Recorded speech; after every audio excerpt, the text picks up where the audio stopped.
नमस्कार, किरण home creation मध्ये आपले स्वागत। आजच्या व्हिडिओमध्ये 11 पदरी शिव पार्वती वात करू। त्याकरिता कापूस हवा।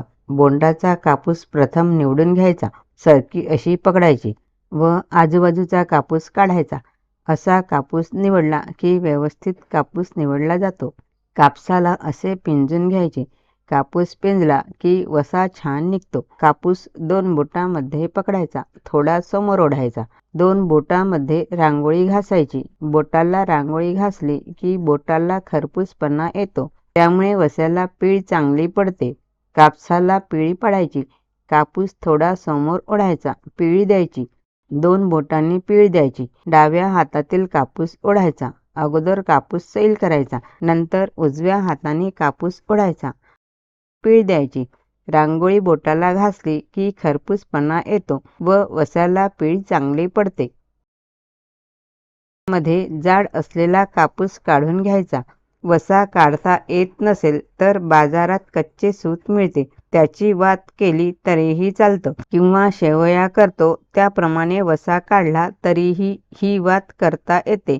या वातीला जास्ती पिळेची गरज नाही। हा एवढा वसा हातात मावणं शक्य नाही, त्यामुळे मी डबीला वसा गुंडाळते, किंवा बॉल केला तरीही चालतं। परत थोडा कापूस त्यावर ठेवून रांगोळी बोटाला घासायची, वस्याला पीळ द्यायची, असा वसा वाढवायचा। हे बघा, एवढा वसा काढून घेतला। आता शिव पार्वती वात करायची। हा वसा तर्जनी व अंगठ्याच्या मध्ये पकडायचा। वस्याचे 6 राऊंड करायचे। इथे 1 राऊंड, 2, 3, 4, 5 आणि इथे 6 राऊंड। 6 राऊंड झाले। वसा तोडून घ्यायचा, अशी वात ठेवायची। नंतर 3 बोटावर 5 राऊंड करायचे। 1, 2, 3, 4 आणि 5। वसा तोडायचा। दुधाच्या सहाय्याने वातीकडील भाग सरळ करायचा। मोठ्या वातीच्या मध्ये छोटी वात ठेवायची, इथे पकडायचे। बोटाला दूध लावून पिळी द्यायची। थोडा कापूस घेऊन वातीला पिळी द्यायची। कापूस लावून वात कडक करायची। वात चोखल्यानंतरच तुपामध्ये भिजवायची। परत एक वात करून दाखविते।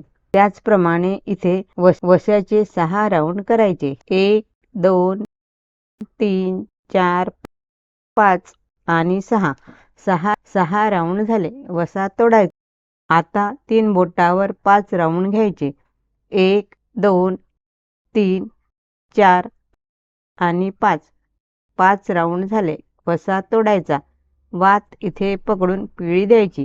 मोठ्या वातीमध्ये छोटी वात ठेवून दोनही वाती जोडायच्या, इथे पकडायचे। नंतर दुधाचा बोट घेऊन पिळी पडायची। थोडा कापूस लावायचा, पिळी पडायची। ही बघा, 11 पदरी शिव पार्वती वात तयार झाली। याला थोडं हळद कुंकू लावायचे। कुंकू वातीला लावायचे। वात वेळेवर करीत असाल तर कोरडे हळद कुंकू लावले तरीही चालतं। ही आपली 11 पदरी शिव पार्वती वात तयार झाली। ही वात मंगळागौरीला, हरितालिका, शिवरात्रीला लावतात। वात सोकल्यानंतरच तुपामध्ये भिजवायची, प्रज्वलित करायची।